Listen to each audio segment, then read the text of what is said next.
कल हम लोग ध्रुव जी के द्वारा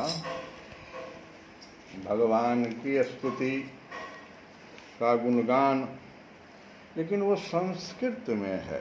थोड़ा सा आज हम लोग ध्रुव जी के द्वारा जो संस्कृत में स्तुति किया गया है उसका श्रवण करेंगे।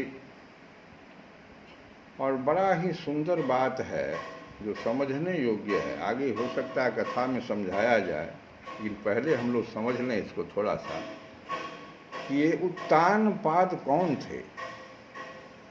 ये वास्तव में पूरे संसार में जितने भी मनुष्य हैं उसका नाम उत्तानपाद है। अब ये पूछिएगा आप लोग, ये कैसे? उत्तानपाद तो बहुत पहले हुए थे, लेकिन ऐसी बात नहीं है।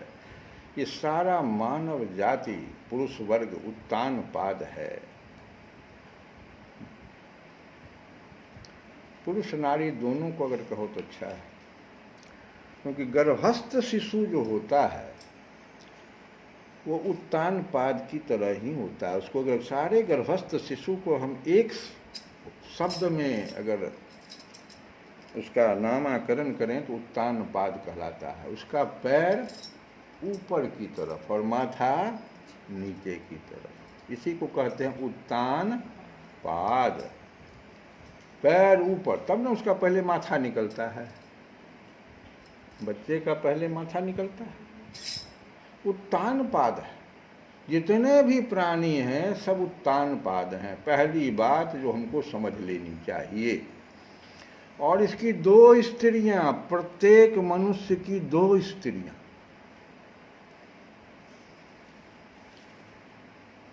एक का नाम है, स्त्री का नाम पहले बुद्धिमानी। एक स्त्री का नाम क्या है? बुद्धिमानी। और दूसरे स्त्री का नाम मनमानी। ये मनमानी, बुद्धिमानी और मनमानी दो स्त्रियां, ये उत्तानपाद की है। बुद्धिमानी को ही सुनीति कहते हैं कथाकार, और मनमानी को ही सुरुचि कहा गया है। सुरुचि, सु हटा दो दोनों में से। एक जो नीति और शास्त्र को मानकर चलता है, सुनीति। एक जो अपने रुचि के अनुसार चलता है, मनमानी। और यह कथा, ध्रुव की कथा का हमको संकेत दे रहा है कि अगर आप शास्त्रों बातों के अनुसार, नीतिगत विचारों से अगर आप उत्तानपाद जी चलेंगे तो ध्रुव की तरह आप जो है 36,000 वर्षों तक तो ध्रुव सिर्फ राज्य की अपना यहाँ पर उत्तानपाद के देश, और उसके बाद वो अनंत माँ के साथ गए। अभी जो ध्रुव तारा देख रहे हो, माँ के साथ यहाँ से वहाँ गए। ये मतलब क्या? ये क्या कह रहा है? कह रहा है कि इस दुनिया में आप ख्याति प्राप्त कीजिएगा। अगर आप नीति शास्त्रों के अनुसार अगर आप अपने जीवन को चलाइएगा तो आप जो है बहुत दिनों तक जो है याद किए जाइएगा, ध्रुव की तरह अटल हो जाइएगा। और नहीं तो उत्तम के जैसा पुत्र होने पर भी, सुरुचि के पुत्र का नाम क्या था? उत्तम। नाम तो बहुत सुंदर, आहा, रुचि के अनुसार मनमानी। मनमानी का पुत्र भी उत्तम। लेकिन हुआ क्या, ये तो कथा में आगे बताएंगे। अपने तो नष्ट हुआ ही, समुच्चय परिवार को उस लड़ाई में लगा दिया। माँ बाप सबको लड़ाई में लगा के समाप्त करवा दिया। वो कथा में आगे आएगा। तो ये जो कथा है हमारा ध्रुव की कथा को आप लोग ऐसे नहीं लीजिएगा कि कभी कोई ध्रुव हुआ था उत्तानपाद का लड़का और इस तरह से हुआ गोद। नहीं नहीं नहीं, रोज हो रहा है। सावधान। अब जो आगे हम लोग, नारद जी ने जो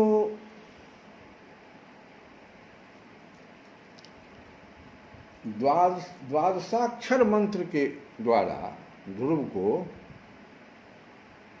भगवान के प्राप्ति का मार्ग बताया।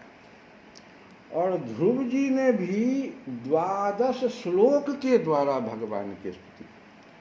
जैसे भगवान उसके गाल में, कल आप हम लोग सुन रहे थे कि जैसे भगवान आए तो ध्रुव तो अपने हृदय में भगवान को देख रहा था, लेकिन भगवान देखे कि हम तो आ गए लेकिन ये हमारे तरफ देख ही नहीं रहा, आंख बंद किए हुए। तो सबसे पहले हृदय में जो अवस्थित भगवान थे वो बाहर चले आए। अंधेरा हुआ तो ध्रुव अकुला गया कि क्या हो गया। वो बाहर देखा तो वही भगवान बाहर प्रकट है। अब वो बहुत पछताने लगा कि हम तो कुछ पढ़े नहीं आज तक, अब इनकी स्तुति हम करें तो कैसे करें। भगवान समझ गए और अपने शंख को स्थिर से उसके गाल में ऐसे, जैसे उन्होंने शंख को ऐसे उसमें स्पर्श कराया। ध्रुव तो, शंख क्या है, चारों वेदों को संकेत, सांकेतिक भाषा में शंख कहते हैं। चारों वेद, सभी वेदों का वो सांकेतिक, भगवान जो शंख धारण किए रहते हैं वेदों को धारण किए रहते हैं, उसी को न भगवान स्पर्श करा दिए। सारा वेद कंठस्थ हो गया। और 12 श्लोकों में, जैसे द्वादशाक्षर मंत्र के द्वारा, देखो कैसा नारद जी का मंत्र था कि ध्रुव को भी अपना 12 श्लोकों का जो है सो स्फुरन हो गया वो। और क्या सुंदर श्लोक सब है। इसका अर्थ भी हम बताएं, 2 श्लोक से ज़्यादा अधिक नहीं गाएंगे। 12 माने 12 श्लोक है, लेकिन हम 2 श्लोक गा करके उसका अर्थ बताते हैं। कैसे ध्रुव जो है भगवान की स्तुति कर रहा है श्लोक के द्वारा। तो योऽन्तः प्रविश्य मम वाचमिमां प्रसुप्ताम्, योऽन्तः प्रविश्य मम वाचमिमां प्रसुप्ताम्, सञ्जीवत्यखिलशक्तिधरः स्वधाम्ना, सञ्जीवयत्यखिलशक्तिधरः स्वधाम्ना। ध्रुव जी ने कहा कि प्रभु, योऽन्तः प्रविश्य मम, संस्कृत के आप लोग थोड़ा थोड़ा जानकार हैं। योऽन्तः प्रविश्य मम वाचमिमां प्रसुप्ताम्। प्रभु आप सर्वशक्ति संपन्न हैं। आगे कह रहे हैं उसको, अखिल शक्तिधरः, सर्वशक्ति संपन्न हैं। आप ही मेरे अंतःकरण में प्रवेश कर अपने तेज से मेरी यह सोई हुई वाणी को सजीव करते हैं। यही कहते हैं, यन्तः प्रविश्य मम वाचमिमां प्रसुप्ताम्, सञ्जीवयत्यखिलशक्तिधरः स्वधाम्ना। आगे कहते हैं, अन्यांश्च हस्तचरणश्रवणत्वगादीन्, अन्यांश्च हस्तचरणश्रवणत्वगादीन्, प्राणान् नमो भगवते पुरुषाय तुभ्यं, प्राणान् नमो भगवते पुरुषाय तुभ्यं, योऽन्तः प्रविश्य मम वाचमिमां प्रसुप्ताम्, सञ्जीवयत्यखिलशक्तिधरः स्वधाम्ना। सुनिए साल, हे प्रभु आप सर्वशक्ति संपन्न है। पहला श्लोक है, इसका अर्थ सुनिए। आप ही मेरे अंतःकरण में प्रवेश कर अपने तेज से मेरी यह सोई हुई वाणी को सजीव करते हैं तथा हाथ, पैर, कान और त्वचा आदि अन्यान इंद्रियों एवं प्राणों को भी चेतनता देते हैं। आप ही इन सबों को चेतनता देते हैं। अन्यांश हस्त चरण श्रवण त्वगादीन, सभी जितने भी इंद्रियां हैं सब में आप चेतनता देते हैं। मैं आप अंतर्यामी भगवान को प्रणाम करता हूँ। एकत प्राणान नमो भगवते पुरुषाय तोभ्यम। दूसरे श्लोक में कहते हैं ध्रुव जी कि एकः त्वमेव भगवन् नित्यमात्मसाक्षा मायाक्षयोरुगुणया महादाद्यशेषम्।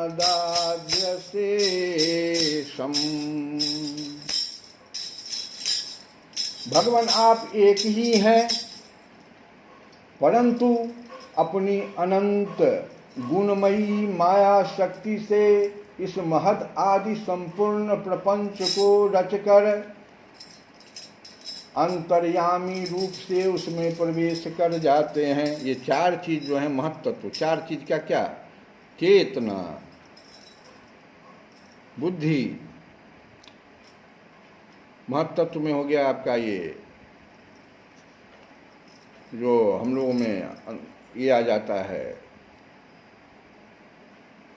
अभिमान और मन, ये चार मिलकर अंतःकरण बनाता है। ये चारों को रच करके, ये प्रपंच है, संपूर्ण प्रपंच को रच कर अंतर्यामी रूप से उसमें प्रवेश कर जाते हैं। आप जब प्रवेश करते हैं तब बाकी सारी चीजें जो है ना चेतनता में आ जाती हैं। यही तो ध्रुव कह रहे हैं ध्रुव, ये आप एक ही हैं। एक स्वमेव भगवन् नित्यात्मसाक्षा मायाक्षयोरुगुणया महादाद्यशेषम्।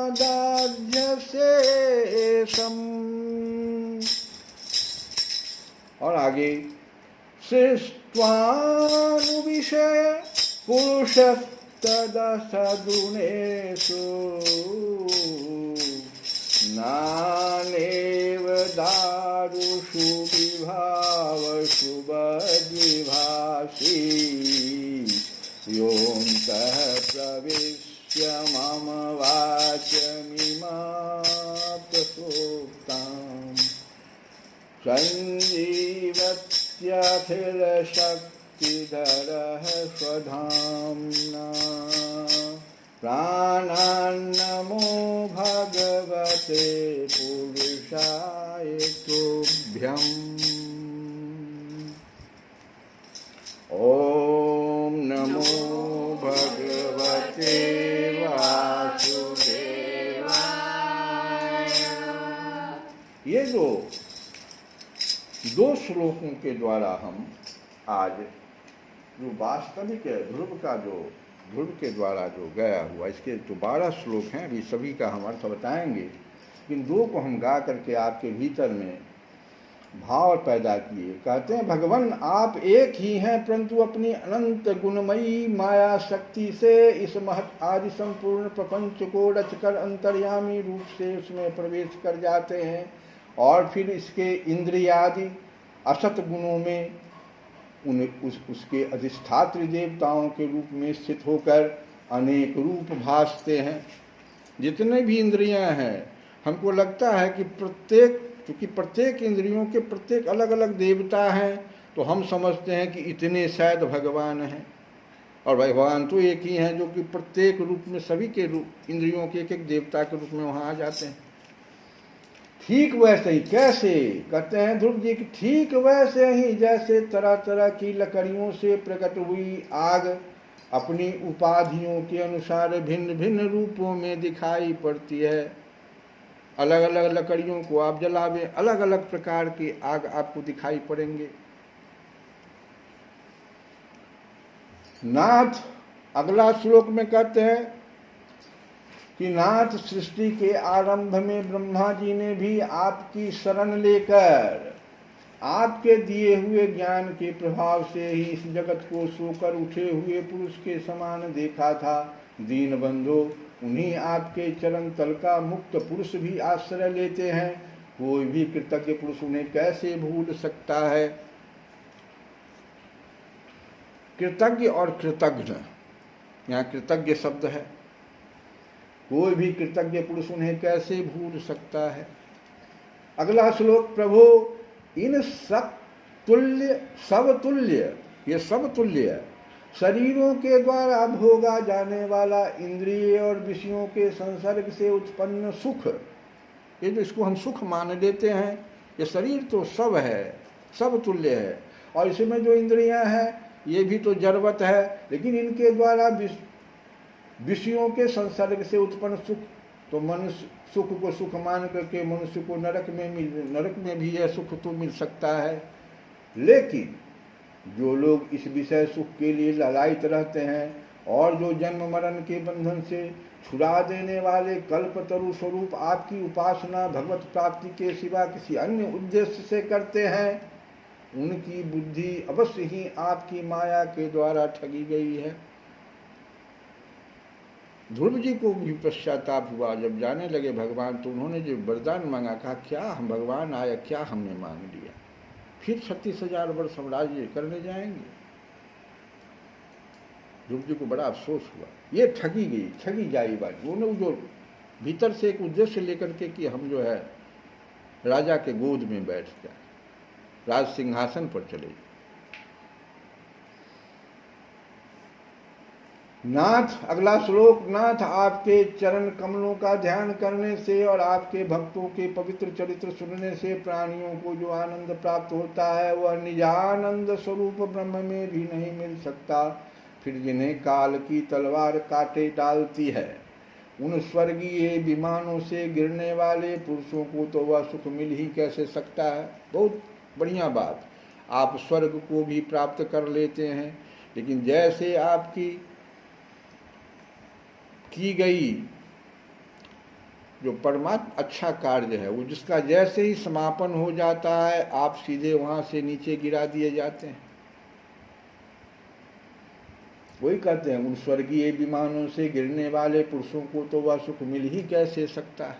जो भगवान का जो स्वर्ग नहीं मोक्ष है, उससे आगे अनंत परमात्मा, मुझे तो आप उन विशुद्ध हृदय महात्मा भक्तों का संग दीजिए जिनका आप में अविच्छिन्न भक्ति भाव है। उनके संग में मैं आपके गुणों और लीलाओं की कथा सुधा को पी कर उन्मत्त हो जाऊंगा और सहज ही इस अनेक प्रकार के दुखों से पूर्ण भयंकर संसार सागर के उस पार पहुंच जाऊंगा। रामचरितमानस में सत्संग की महिमा कल जो हम गाए भी थे, सत्संग की महिमा।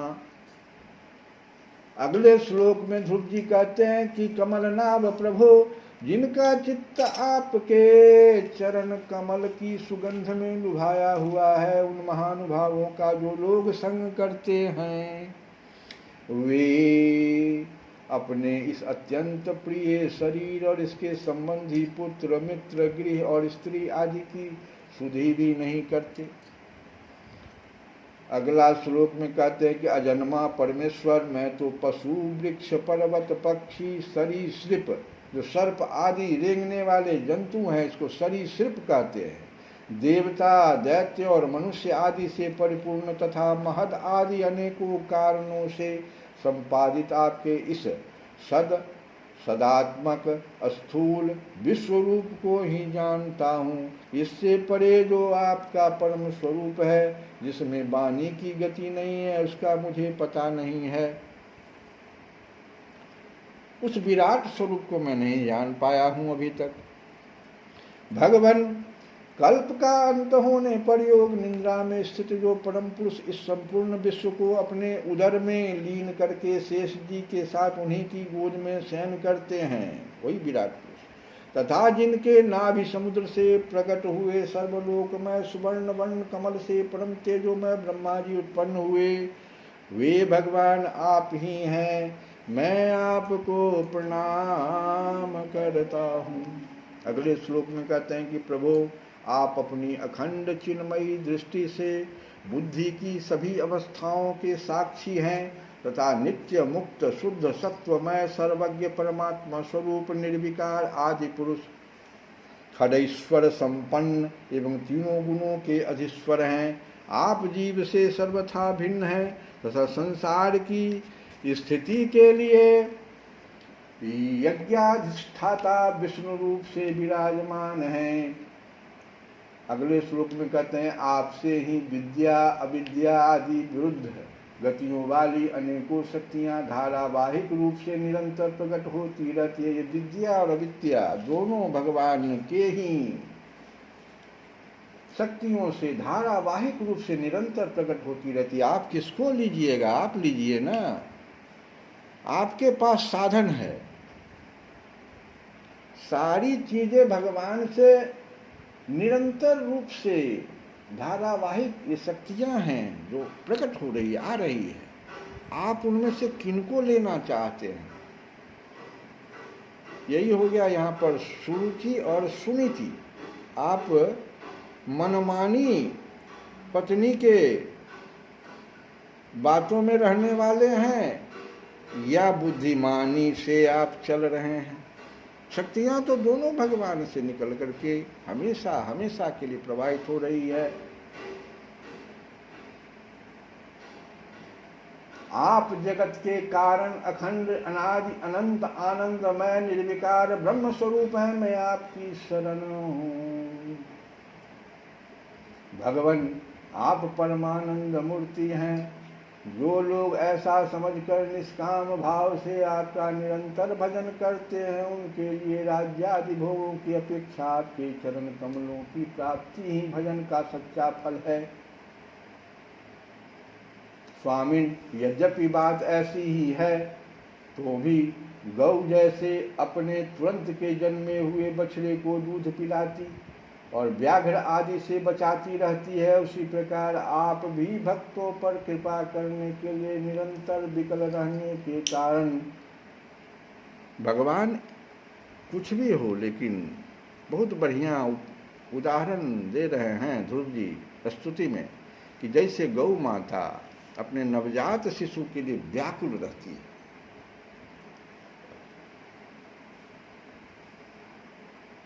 निरंतर विकल रहती है, उसी प्रकार हे भगवान आप भी भक्तों के ऊपर, भक्तों को बचाते रहने के लिए, उस पर कृपा बरसाने के लिए निरंतर विकल रहते हैं। भक्त ही अगर आपको भूल जाए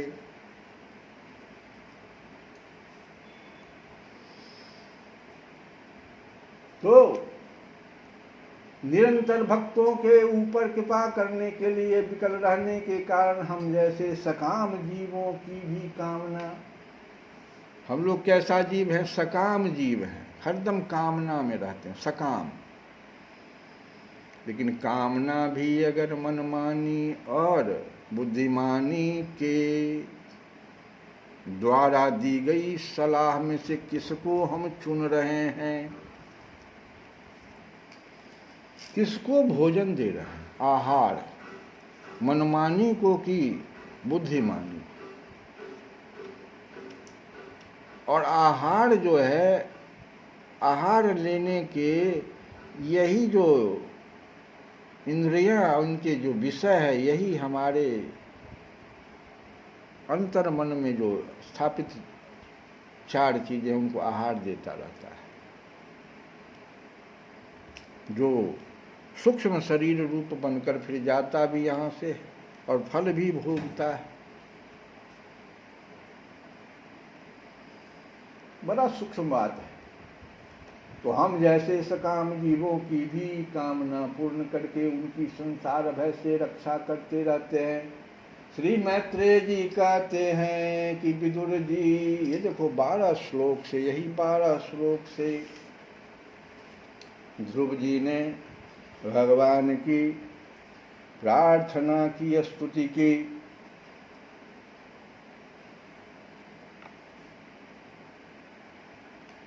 हम लोग थोड़ा सा तो गा ले कि श्री राम जय राम जय जय राम, श्री राम जय राम जय जय राम, श्री राम जय राम जय जय राम। देखो भाव, अभी जो भाव जगा होगा ना, उससे खूब फायदा उठा लो। श्री राम जय राम जय जय राम, श्री राम जय राम जय जय राम, श्री राम जय राम जय जय राम, श्री राम जय राम जय जय राम, श्री राम जय राम जय जय राम, श्री राम जय राम जय जय राम, श्री राम जय राम जय जय राम, श्री राम जय राम जय जय राम, ओ श्री राम जय राम जय जय राम, ओ श्री राम जय राम जय जय राम, ओ श्री राम जय राम जय जय राम। ध्यान की ऐसे तो भोले बाबा के द्वारा 120 विधियां बताई गई है, लेकिन 150 से भी अधिक विधियां हैं।